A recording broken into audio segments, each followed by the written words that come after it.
बच्चों आज हम पढ़ने जा रहे हैं व्याकरण। भाषा हमने पढ़ लिया है।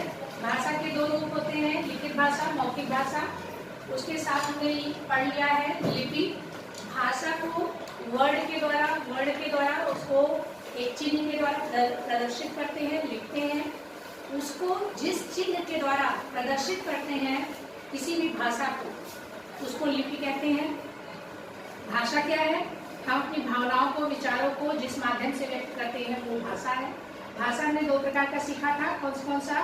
मौखिक भाषा, लिखित भाषा। मौखिक भाषा जो हम बोलकर, कहानी सुनाकर, भाषण देकर करते हैं, ये मौखिक भाषा है। हम अपनी बात आप तक पहुंचाते हैं। लिखित भाषा पत्र लिखकर, मैसेज लिखकर और निबंध लिखकर, है ना। तो ये सब रूप है लिखित भाषा की, ये हमने पढ़ लिया है। और स्क्रिप्ट भी हमने पढ़ लिया है। लिपि जैसे अंग्रेजी की लिपि बताइए। अंग्रेजी भाषा की लिपि कौन सी है? उर्दू भाषा की लिपि फारसी। और हिंदी भाषा की लिपि देवनागरी। ऐसे ही अंग्रेजी भाषा की भी लिपि रोमन हमने जाना था। ऐसे ही अलग अलग भाषाओं की, स्पेनिश की, स्पेन की स्पेनिश है, ऐसे अलग अलग भाषाओं की लिपि जिसमें उसको व्यक्त किया जाता है। ठीक है, ये हमने पढ़ लिया है। व्याकरण में आज हम जान रहे हैं कि व्याकरण क्या है। क्या है व्याकरण? ये जो हम पढ़ते हैं संज्ञा सर्वनाम, ये क्यों पढ़ते हैं बच्चों? व्यवस्थित क्रम में जब तक नहीं होगा, वर्णों, स्वर, सब ये सब का ज्ञान है। लेकिन अगर वो सही वाक्य नहीं बन रहा है, शुद्ध नहीं बन रहा है, तो कोई मतलब नहीं, हम अपनी बात पहुंचा नहीं पा रहे हैं। हम कहना चाहते हैं कि आर्यन घर पर खाना खाते हो। खाते आर्यन घर खाना? क्या कुछ पता चल रहा है? हम अपनी बात को आप तक पहुंचा पा रहे हैं? मैं आज व्याकरण, चलिए फिर से करते हैं। नहीं व्याकरण पढ़ाएंगे हम आज। क्या कुछ हमने अपनी बात को कहा है, लेकिन क्या आप तक ये बातें पूरी अच्छे से पहुंच रही हैं? नहीं। मैं आज आपको व्याकरण नहीं पढ़ाऊंगी, लेकिन ये बात पूरी की पूरी अच्छे से आप तक पहुंच गई। भावनाओं और विचारों को व्यक्त करने के लिए जो भाषा है, भाषा का ज्ञान पर्याप्त नहीं है। भाषा की शुद्धता, भाषा की व्यवस्था, भाषा को व्यवस्थित रूप देना भी आवश्यक है। नहीं तो हम अपनी बातों को एक दूसरे तक पहुंचा नहीं पाएंगे।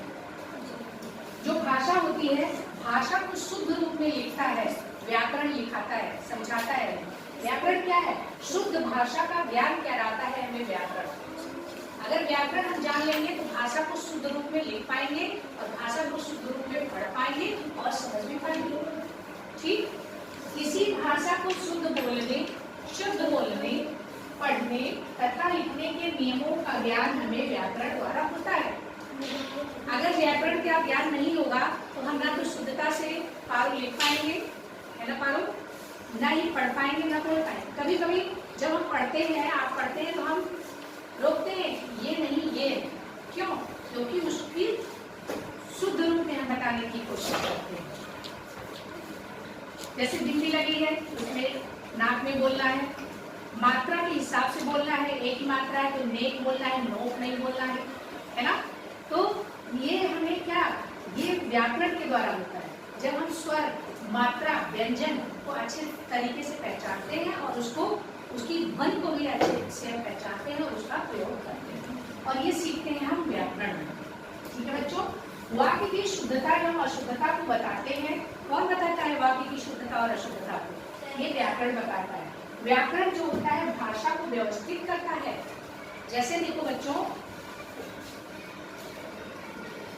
लिखा है, क्या ये सही है? मोहन जाती है। मोहन एक लड़का है। लड़का बॉय है, लड़का है। लड़का के अनुसार ही इसकी क्रिया भी होनी चाहिए। जाती है नहीं, मोहन जाता है। सीता खाता है। सीता खाता है। क्या हो जाएगा? खाती है। क्यों? सीता एक लड़की है, स्त्रीलिंग है, और इसी के अनुसार इसकी जो क्रिया होगी उसको भी हम स्त्रीलिंग में ही लिखेंगे, खाती है। तो ये क्या हो जाएगा?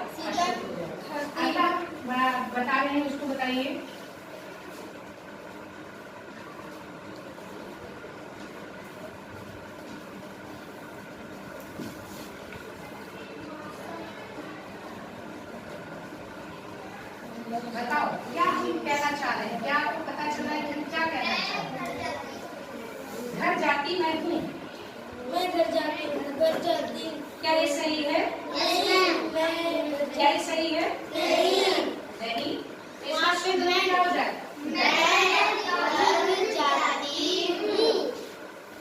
जाती हूँ।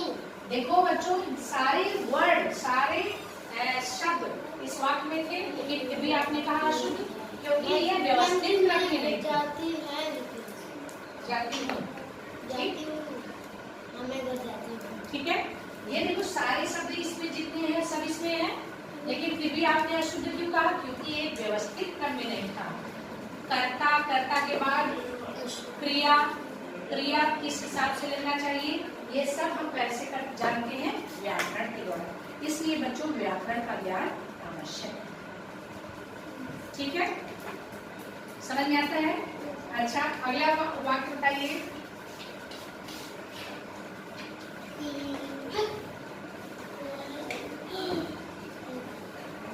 रोहन सोहन की बहन है।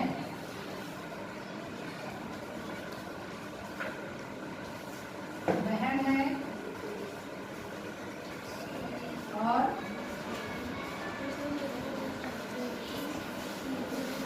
बताओ, इसको बताओ, रोहन सोहन की बहन है। क्या रोहन बहन हो सकती है? रोहन तो लड़का है, तो ये क्या होगा? भाई। हमें अभी ये भी जानना है कि कौन स्त्रीलिंग है और कौन लिंग। बहन का लिंग क्या होगा? भाई। तो रोहन सोहन का भाई है, ना कि बहन। तो ये अशुद्ध हो गया, गलत हो गया। इसका ज्ञान हमें कौन कराता है? व्याकरण कराता है। अगर हमें व्याकरण का ज्ञान होगा तो हम वाक्यों को शुद्ध रूप में बोल पाएंगे, लिख पाएंगे और पढ़ पाएंगे। तो आपको पता चल गया कि व्याकरण क्यों जरूरी है। व्याकरण से क्या फायदा है?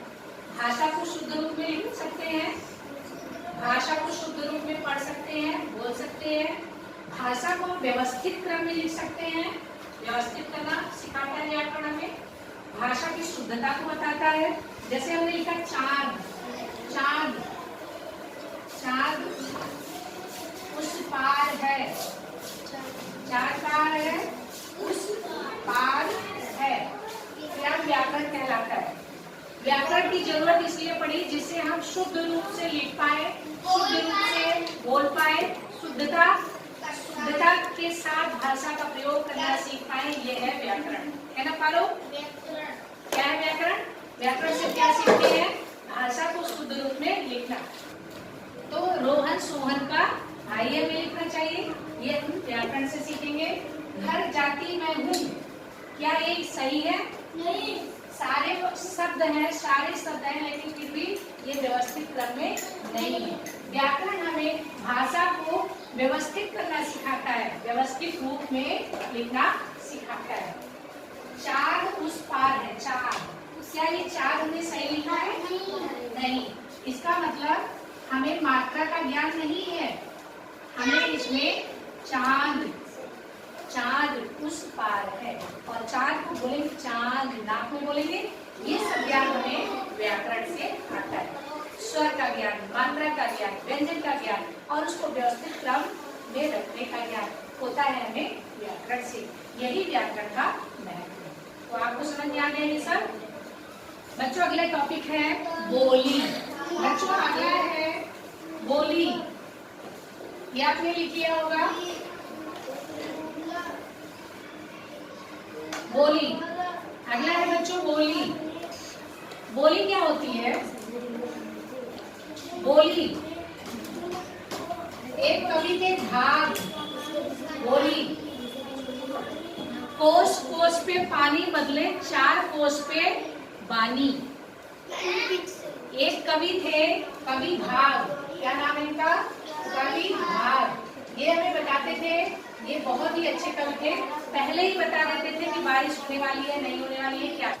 ये जो कवि भाग हैं, ये उस जमाने के हमारे काका जो थे वो बताते थे कवि भाग क्या बताते हैं। कोस कोस पे पानी बदले, चार कोस पे बानी। ये आपने सुना है? कोस मतलब एक कोस पे, हर कोस पे पानी बदल जाता है, पानी का स्वाद बदल जाता है।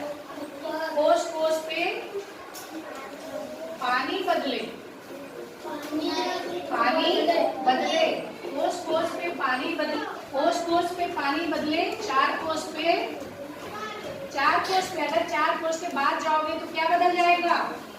वाणी, आपकी जो वाणी है, बोली है, वो बदल जाएगी।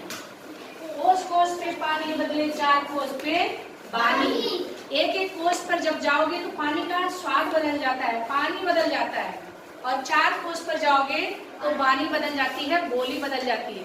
मतलब बनारस में क्या बोला जाता है? बनारस की बोली क्या है? ए जी आओ, ए जी आओ, ऐसे करके।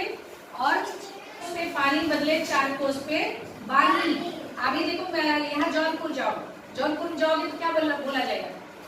कहाँ गए थे ए बच्ची, यहाँ आओ, कहाँ गए?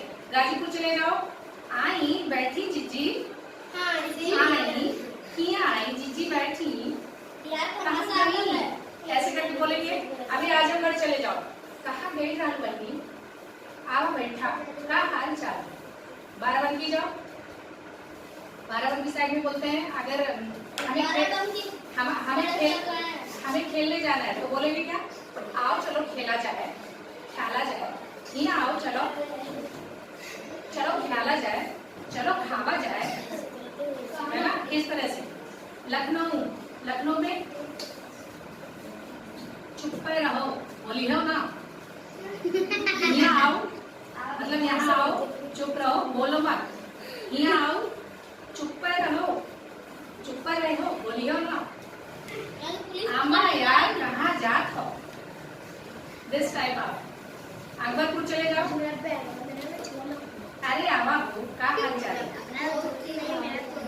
मथुरा साइड चले जाओ, मैया, लड़के बच्चे को बोलते लाला, लल्ला, लड़की को बोलते लाली, लल्ला। कृष्ण भगवान मथुरा के मैया कबहू बढ़ेगी चोटी, दूध पियत भई, अबहू है छोटी, ही अबहू है छोटी, भैया कबहू बढ़ेगी छोटी। तो देखो बच्चों कैसे कैसे एक जगह से दूसरी जगह हम जा रहे हैं तो बोली हमारी बदल रही है। लेकिन बोली जो होती है, जो बोली होती है, ये बहुत सीमित क्षेत्र होता है, कुछ ही दूर तक रहती है। बनारस की बोली है, आजमगढ़ की बोली है, उत्तर प्रदेश की बोली है, मगध की बोली है, अवधी, भोजपुरी बोली है। इसमें बहुत बड़े बड़े साहित्य नहीं लिखे गए। अभी पिक्चर बनने लगी है, जैसे पिक्चर में यहाँ कमल सिंह है और हीरोइन का नाम क्या है?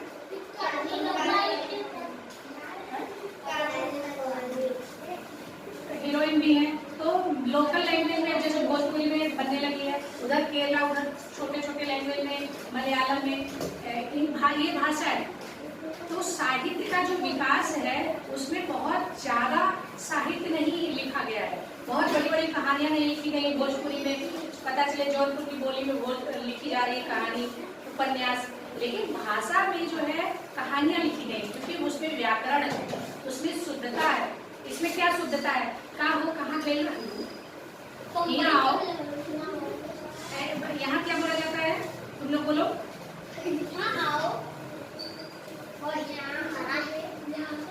है ना?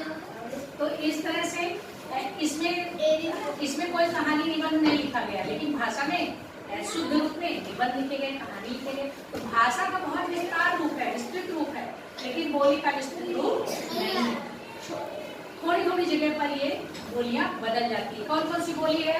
भोजपुरी बोली है, भोजपुरी है, और बोली का नाम बताओ? मराठी भाषा है, भोजपुरी है, अवधी है,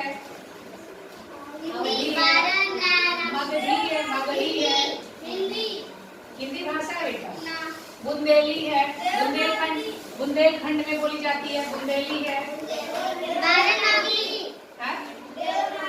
देवनागरी लिपि है बेटा, संस्कृत और हिंदी की वो लिपि है जिससे वर्णों का हम चिन्ह, मराठी भाषा है, ये बुंदेली है, भोजपुरी है, अवधी है, मगधी है, ये सब क्या है? बोलियां हैं। और अलग अलग जगह पर ये बदलती, बुंदेली भी है, बदलती रहती है। ठीक है। तो ये समझ में आ गया। आप लोग इसको भी लिख लेंगे। तो बोली का सबसे बड़ा ये है, देखो, ठीक है, बहुत सीमित क्षेत्र होता है इसका। जो बोली है, बोली का सीमित क्षेत्र है, शुद्धता नहीं रहती है, शुद्ध हो या आवश्यक नहीं, अशुद्ध रहती है। अशुद्ध भाषा क्या होता है, हमेशा शुद्ध भाषा नहीं रहती है, अशुद्ध भाषा का प्रयोग है, अशुद्ध वर्ण है। हाँ, अशुद्धता रहती है वाक्यों में। वाक्य क्या रहते हैं, वाक्यों में अशुद्धता रहती है। और साहित्य का बहुत सा विकास हुआ है इसमें। साहित्य मतलब कहानी वगैरह नहीं लिखी गई है। भोजपुरी में गाना तो बना है, गाना कोई बताओ, भोजपुरी का गाना, कोई भी गाना। साहित्य का लेकिन विकास बहुत कम हुआ है। जैसे गाना वो गाती है आंटी, वो मैडम है, क्या नाम उनका,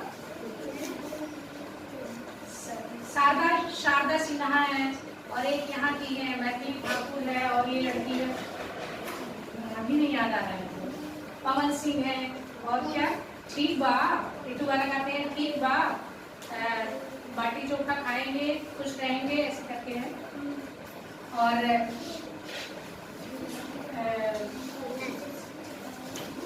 ऐसे कई से हैं, याद नहीं आ रहा है। आम्रपाली है, ये सब क्या है, भोजपुरी की नायिका है ना। निरहुआ है ना, उनका पहले क्या है कि बहुत इतना ज्यादा विकास नहीं हुआ, बहुत अभी जैसे शारदा सिन्हा के बहुत अच्छे गाने हैं, रेलिया बैरन वाला है, और अमवा महुआ की झूमे दरिया है ना। तो ये सब क्या है, भोजपुरी पर गाने हैं, इनका बहुत विकास हो गया है, अभी बहुत ज्यादा विकास हुआ है। और ऐसे ही बॉलीवुड हो गया है, हॉलीवुड हो गया है, टॉलीवुड हो गया है, और इधर भोजपुरी का भी है, कोई पता नहीं क्या बोलते हैं उसको। तो साहित्य का लेकिन बहुत कम विकास हुआ है। उसके साहित्य मतलब कहानी, निबंध और उपन्यास भोजपुरी में, अवधी में, मगही में, इन सब भाषाओं में, बुंदेली में नहीं लिखे गए, ज्यादा नहीं लिखे गए, लिखे गए हैं लेकिन बहुत विकास नहीं हुआ। जैसे हिंदी भाषा का हुआ है, हिंदी का हुआ है, संस्कृत का हुआ है, उर्दू का हुआ है, कितने अच्छे अच्छे उपन्यास लिखे गए हैं इन सब में, लेकिन इन भाषाओं में, इन बोलियों में नहीं लिखा गया, इनका विस्तृत क्षेत्र नहीं, बहुत कम है।